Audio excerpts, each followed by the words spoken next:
Damos la bienvenida al ingeniero Luis Mario Barzallo. Él fue subsecretario zonal 6 del Ministerio de Transportes y Obras Públicas. Hoy se encuentra dedicado a la academia. Hace casi 2 meses se dio su separación como funcionario de libre remoción, ingeniero Barzallo. El ministro Herrera, que recién se posesionaba, pidió su renuncia, su separación y puso a Doro Ordóñez para reemplazarlo en otra fecha emblemática para la provincia de Azuay, fecha en la cual muchas veces se hacen anuncios que cierran ciclos y o abren esperanzas. Se nombró a Doro Ordóñez, quien no estuvo más de 45 días aproximadamente en el cargo, para salir con una renuncia similar a la suya, en el sentido de señalar de que sin dinero no se pueden hacer las cosas, de que no hay voluntad política, de que el centralismo absorbente no permite. Usted en su renuncia señaló que hay una ley caduca de contratación pública y una centralización total de los procesos. Vale la pena aprender de la experiencia, aprender del pasado, para mirar al futuro con mayor optimismo y ojalá con mayor efectividad. ¿Qué lecciones le dejaron a usted estas experiencias, este paso por la Zonal 6 del Ministerio de Transportes y Obras Públicas? Qué bueno es saludarle, Gustavo, nuevamente a usted, a la ciudadanía, poder conversar en un espacio fuera de la administración pública y dar a conocer algunas situaciones que sin duda las puse en mi carta de agradecimiento cuando salí del ministerio. Fue una salida muy rápida, fui notificado el día 12, nunca se me dijo antes de los cambios, pero así es la administración, así es esta situación. Pero vale recalcar que aquí no es la situación de qué persona está o qué poder político tenga la persona que está frente a la subsecretaría zonal, sino las deficiencias que tiene el ministerio como cartera de Estado y muchas de ellas por la estructura del Estado, perdón, la redundancia, por la situación de centralismo y sobre todo por las trabas que tiene esta ley y sus resoluciones. Mire, Gustavo, antes de mi salida se declaró una emergencia, se declaró una emergencia bajo un acuerdo ministerial. Existía el instrumento legal, este instrumento legal le daba la posibilidad de contratar obras urgentes porque de eso se trata una emergencia. Sin embargo, en varias reuniones, muchísimas que tuvimos en Quito, que tuvimos acá, vía telemática, se pidió que se contrate ejecución de obras y paralelamente, obviamente, los estudios complementarios, porque para ello teníamos perfiles de proyecto a detalle para solucionar la cuenca Girón Pasaje, para solucionar la cuenca Moyturo Naranjal. Procesos contractuales que no son nuevos. Le pongo un ejemplo. La Maná, el año anterior, se hizo de esta forma. Se contrató bajo emergencia obra y estudios complementarios para poder solventar esta emergencia. Puente Jurupis, en la vía Paute Guarumales Méndez, de la misma forma, y se dio solución. Kilómetro 49, Marianza, se dio en su momento la conectividad necesaria, pero ahora es diferente porque existe, no sé si falta la voluntad política, no sé si existe miedo de los funcionarios porque quedan pocos meses para que termine la administración de ellos y obviamente todos los procesos emergentes están sujetos a una auditoría, pero se solicitó en la última reunión que se realice una resolución a través del CERCO donde se pongan claras las reglas del juego de los contratos de emergencia, porque esta es otra situación. La ley y su reglamento no habla específicamente de contratos por emergencia, es muy subjetiva. Entonces, claro, al ser subjetiva es interpretativa y muchos dicen, ay, ¿cómo hacer esto? Otros dicen no, hacen consulta contraria, contraria dice, dejo en manos del funcionario, Procuraduría no tiene pronunciamientos al respecto, entonces nadie se juega. Pasó la emergencia a los 60 días y no se ha hecho absolutamente nada, cuando se tenían ya perfiles de proyecto y el compromiso de 30 millones para que sean ejecutados de manera inmediata. Me da mucha pena que Dora no pudo continuar, la conozco, la respeto, pero de hecho ellos pensaron que era mucho más sencillo y que era una falta de gestión de mi periodo, lo cual no es así. Al momento, la vía Cuenca Girón Pasaje está por colapsar, Cuenca Moyeturo sin atención.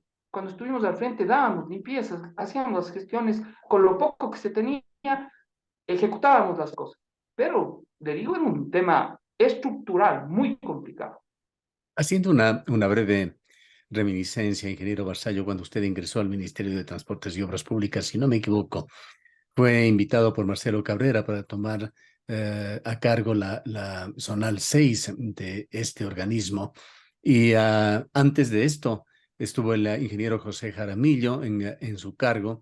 Él estuvo por algo más de 2 años impulsando el Ingreso Sur que se encontraba con un contrato en el cual había una contraparte privada, estaban previstas las obras y un sistema de contratación. Y una de las primeras decisiones que se tomó ya en la administración de Marcelo Cabrera fue dejar sin efecto este contrato, cuando hasta donde nosotros conocíamos el estudio, aunque seamos redundante, estaba prácticamente terminado, faltaban detalles mínimos, pueden ser onerosos, pero mínimos, como la indemnización a los predios de los frentistas. Había problemas por allí en la forma en que se había hecho, una que otra protesta incluso por el trazo, y otros detalles como la ubicación de peajes en la vía Cuenca-Azogues, que estaba también siendo reconstruida como parte de este proyecto. ¿Qué pasó allí? Cuéntenos Mira, cómo se dio ese proceso de decisiones para dejar fuera lo que hoy reclama el ingeniero José Jaramillo ya como miembro de esta comisión que se ha conformado pro defensa de la vialidad en la provincia de La Suay.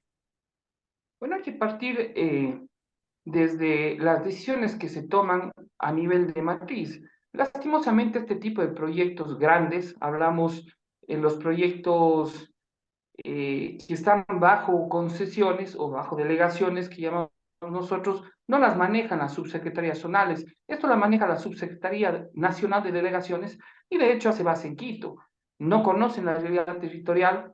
Este estudio, si bien estuvo completo, tuvo un inconveniente, que fue el presupuesto para indemnizaciones, que al inicio eran 27 millones, pero usted recordará que hubo muchas quejas de la gente que tenía sus propiedades, pedían el pago del precio justo, la actualización, obviamente, de los Así catastros, es, lo cual muchos de ellos, denunciaban desbalances, que muchos son justificables debido a la calidad de los terrenos que se intervenían, otros probablemente no, pero pensamos que eran situaciones solucionables.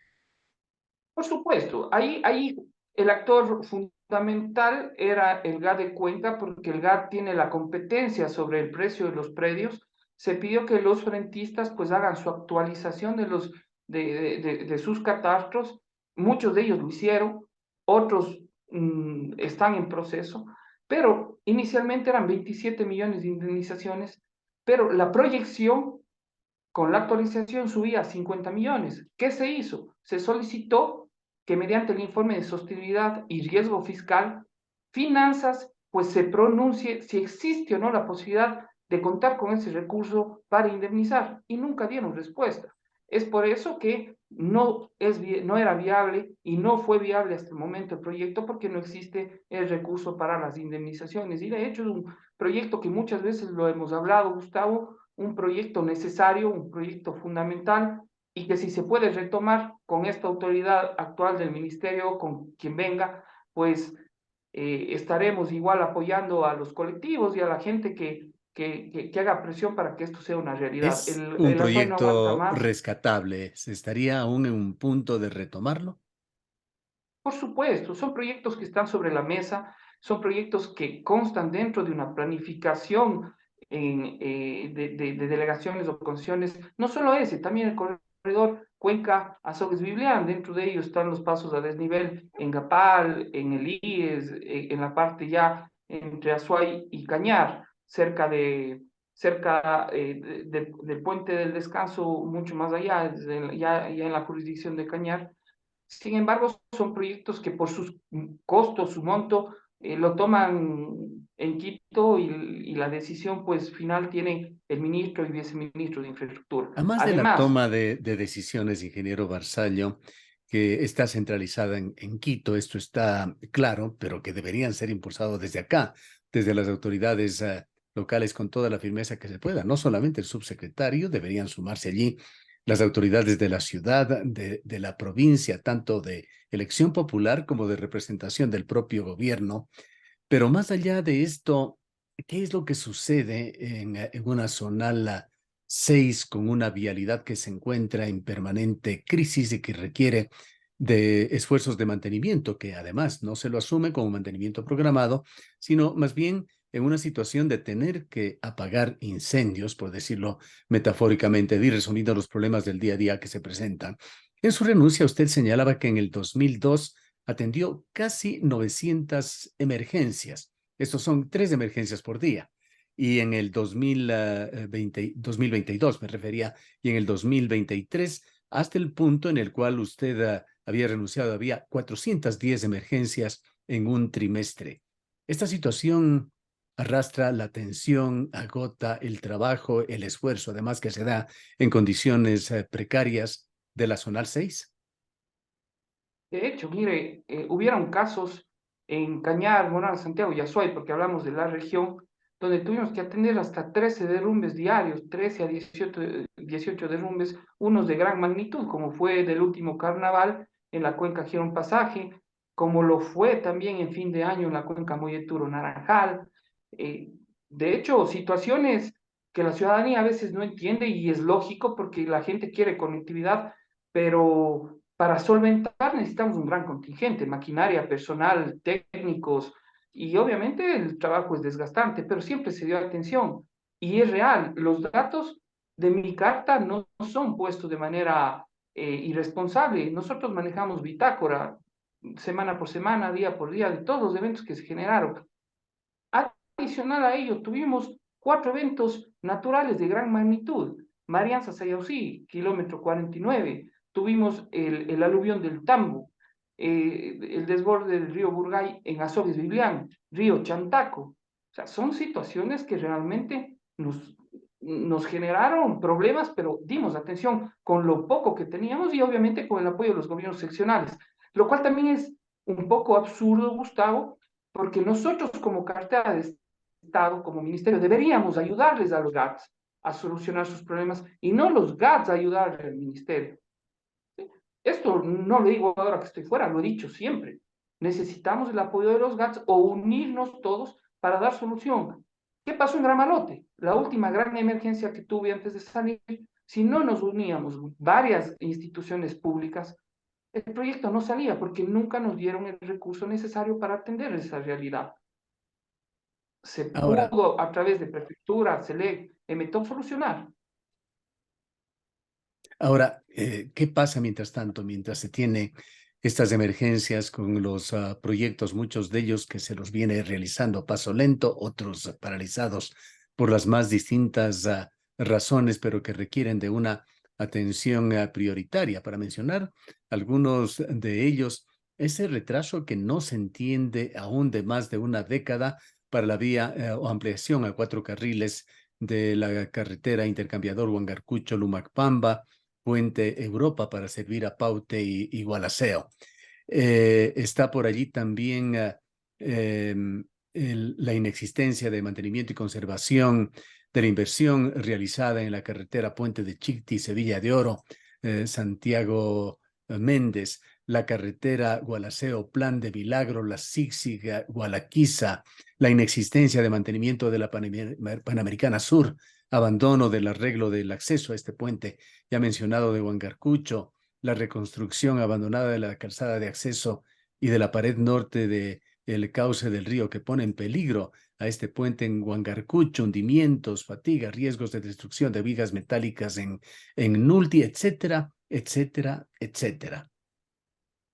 Mire, Gustavo, aquí hay que ser enfático de los problemas que existen, no solo por la administración actual, de pronto el presidente y todos sus ministros tienen grandes intenciones, pero si no se tratan proyectos de reforma de ley o leyes nuevas, jamás vamos a salir de este hueco. Yo tengo varias recomendaciones. Mire, hace algún tiempo teníamos los subsecretarios zonales la delegación por parte del ministro para que desde las zonales ejecutar los proyectos. Hace varios meses nos quitaron esa resolución y si centraliza usted todos los proyectos a nivel nacional, es imposible abarcar todas las necesidades. Primer punto, volver a generar una resolución de delegación, porque si no nos volvemos nosotros mensajeros y nada más. Es muy Buzones, complicado. como la Uno, mayoría de por oficinas supuesto, públicas, simples buzones. por supuesto. Segundo, realizar una resolución mediante CERCOP muy bien motivada y jurídicamente sustentada para que los eventos de emergencia sean atendidos de manera inmediata y con recurso o con procesos de contratación directos, inmediatos, con una evaluación, de hecho, una evaluación que se publique en el portal, como lo hicimos en su momento el tema de Marianza, pero que sean procesos muy cortos y con presupuestos reales. Al momento no existe, nadie quiere firmar una emergencia. Hoy leía un Twitter en medios de comunicación diversos que el ministro decía que no tiene maquinaria ni personal para atender la emergencia de Esmeraldas, lo cual es absurdo, pero el ministro está en la realidad porque no tiene una herramienta legal que le diga, vea, contrate de esta forma y luego no le vamos a complicar con contraría. La resolución que teníamos nosotros antes para ejecutar kilómetro 49, Marianza, teníamos que motivarle tan bien, Gustavo, que al momento igual vamos a iniciar en exámenes de contraría y tenemos todos los sustentos para poder respaldar. Pero si el funcionario público tiene miedo de generar reacciones, no debe ser funcionario público. Cuando uno asume una responsabilidad, sabe los riesgos que existen y tiene que dar solución. ¿Cuántas veces, ingeniero Barzallo, durante su periodo 2022-2023 solicitó financiamiento para personal técnico que usted lo señaló también dentro de su renuncia, que nunca fue atendida, o algo que lo hizo evidente una vez más Doro Ordóñez, señalando que tenía que prestarse combustibles, lubricantes desde otras provincias, señala en este caso de la provincia del Cañar, para trabajos que se realicen en la provincia de La Suay, sabiendo que es de la misma zonal, pero no se tenía el dinero siquiera para adquirir repuestos, lubricantes y otros insumos. Había una descoordinación total, no solamente en la parte burocrática, sino también en la operativización, articulación con el Ministerio de Finanzas.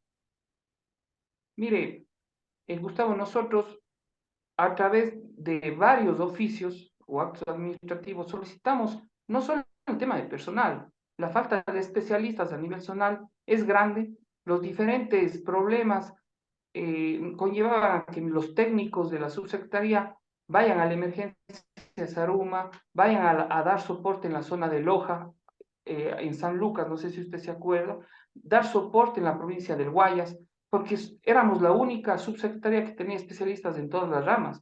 Pero claro, especialistas que tenían que abarcar medio país. Entonces solicitamos más personal para poder tener suficiente capacidad de solventar los problemas. Al momento, Gustavo, no tenemos ni siquiera funcionarios o no se tiene funcionarios para administrar y fiscalizar proyectos porque no pueden ser juez y parte, ni siquiera hay funcionarios para hacer este trabajo de seguimiento y control. Lo solicitamos en 7 oficios, aparte en varias reuniones y nunca se nos dio oído. ¿Qué grado El de Ministerio de credibilidad Finanzas, tienen aseveraciones que se entregan actualmente en la administración del ingeniero César Ron, quien señala que incluso el problema no es financiero?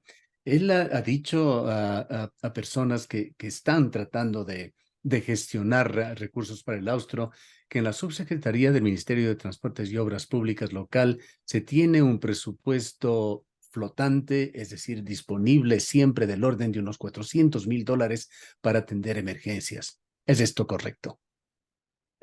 bueno, el presupuesto puede estar en papel, pero también tengo que aclarar que la Secretaría Nacional de Planificación y el Ministerio de Finanzas nos exigen a nosotros tener proyectos para que la contratación del personal esté anclada a cada proyecto. Pero si no nos dan recursos para los proyectos, ¿cómo vamos a tener un proyecto para contratar personal? Y si no tenemos personal, ¿cómo sacamos los proyectos? ¿Qué está primero? ¿El huevo o la gallina? Es un tema que da las vueltas. Un círculo La vicioso, Secretaría, pero que llega por a una supuesto, encrucijada sin salida. por supuesto. Hay una institución, Gustavo, y yo lo he denunciado y yo le he dicho enfáticamente que es la traba de los procesos de contratación y los procesos técnicos en este país, que es la Secretaría Nacional de Planificación. Esa secretaría debe cambiarse, eliminarse o tener otro modelo de gestión. No puede ser posible que 6 técnicos a nivel nacional decidan qué proyecto sí va y qué proyecto no va. Mire, Gustavo, le voy a decir una gran realidad. El proyecto del kilómetro 49, que está en ejecución, la Secretaría de Planificación nos eliminó al inicio del año 2023, porque no era prioridad cuando era un proyecto en ejecución. ¿Cuántas discusiones tuvimos que tener para que se vuelva a incluir el proyecto? Es absurdo. Debe primero reestructurarse esto y que no queden los proyectos a nivel nacional en 6 personas. Tiene que ser delegable, tiene que existir un gran número de personas que evalúen proyectos y digan, sí, es un proyecto emergente, vamos adelante. O es un proyecto que viene retrasado 13 años como la vía Huangarcucho, el descanso, perdón, sí, Huangarcucho, el descanso Pauta Igualaceo, en 4 carriles, que viene desde el año 2013. El ministro saliente Herrera dejó una partida ya para el pago y que se retomen estos trabajos. Sin embargo, hasta la fecha no existe Ujú. ningún avance. Lo importante, como le había dicho, es aprender de la experiencia. ¿Qué recomendaciones tendría usted para que se tomen ahora en esta administración de César Ron, que suponemos será el último y final ministro de la administración del presidente Guillermo Lasso, que tanto queda debiendo a la provincia de la Suay, y el futuro ministro y subsecretarios que vendrán con este nuevo gobierno de transición que se elegirá el 20 de agosto? Mire, puede pasar por el puesto de ministro, viceministro, subsecretarios, un sinnúmero de personas. Si no existen cambios de ley y destrabar procesos, va a ser imposible dar soluciones. Pero tengo yo las siguientes recomendaciones. Resolución administrativa para que los subsecretarios puedan ejecutar los proyectos y dispongan del recurso para hacerlo desde acá.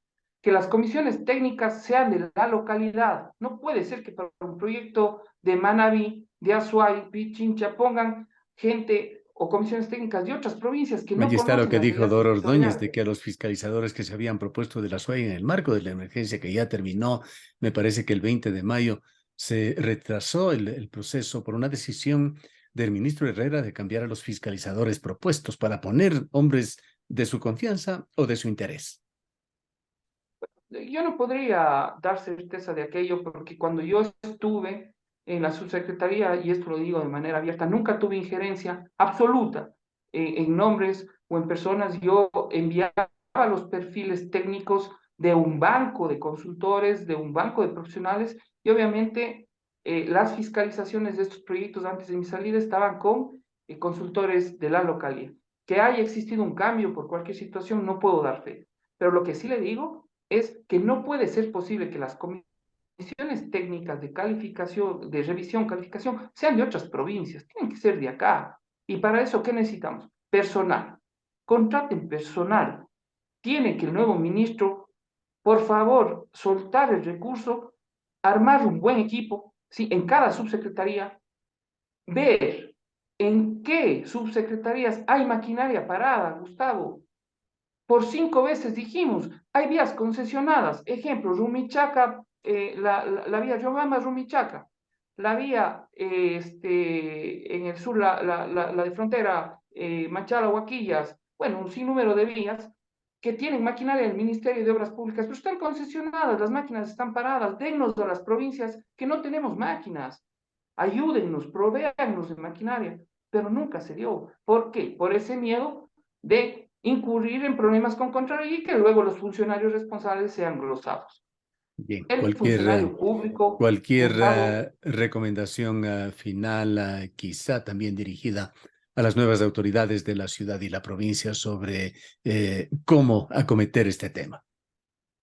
la última recomendación para ir al final que usted me indica, debe existir una revisión por parte de las autoridades de control, Contraloría General del Estado, también articulados una normativa interna o la reglamentación interna que le blinde al funcionario público sobre varios temas. No puede ser posible que un funcionario público, por hacer bien las cosas o por hacer trabajos emergentes, tenga que estar solventando glosas, predeterminaciones durante años. O sea, también existe un riesgo al funcionario público y eso la gente no dice, las autoridades no lo dicen, pero son años que vive la gente con glosas. O si no, pregúntele a gente del ministerio, Gustavo, ¿Cuánta gente está glosada durante años por procedimientos que por buena fe han hecho y han dado solución, pero siguen Y en con muchos sanciones? casos son temas muy mal utilizados, incluso para generar otro tipo de presiones, hasta desde la Contraloría.